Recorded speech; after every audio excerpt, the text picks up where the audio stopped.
May sakit na ginawa ng improvised oxygen ng kanyang anak. Pupusay natin ang kanyang lagay sa frontline report na ito. Marami ang naantig sa viral video ng isang lalaking gumagamit ng improvised oxygen sa Camarines Sur. Ang hanging umaalalay sa paghinga ni tatay nanggagaling sa electric fan na nakasabit sa dingding. Nakausap ng News 5 ang pasyenteng si Tatay George Bonancia, 47 years old, at ang anak nitong si Rainiel. Kwento ni Rainiel, may iniindang sakit sa bato, atay, baga at puso ang ama. Galing daw silang ospital noon nang mahirapang huminga ang ama dahil sa pagod sa biyahe.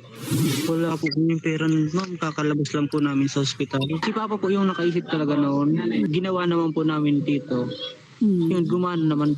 Mahirapan akong huminga.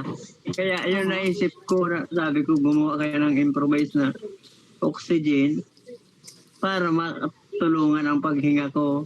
Yun, may clip pan kami. Tapos ginawa na yung timba. Ayun na nga, nakabuo rin. Kahit kunting hangin, nakatulong din sa paghinga ko. Agad namang bumuhos ang tulong kay Tatay George. Hindi na improvise kundi totoong oxygen tanks na ang tumutulong sa kanyang paghinga.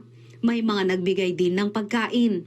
Nagpapasalamat pa ako buong buhay ko sa mga tumulong sa akin sa pagbigay ng mga kailangan ko sa buhay, ganito, kagaya ng oxygen, nebulizer, tapos yung gatas na nakaresita sa akin. Nagpapasalamat po ako sa lahat ng tumulong.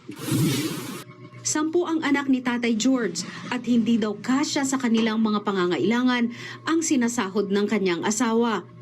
Sa ngayon, kailangan pa rin daw niya ng tulong para sa mga maintenance na gamot. Nagbabalita mula sa Frontline, Margie Bentulan, News 5.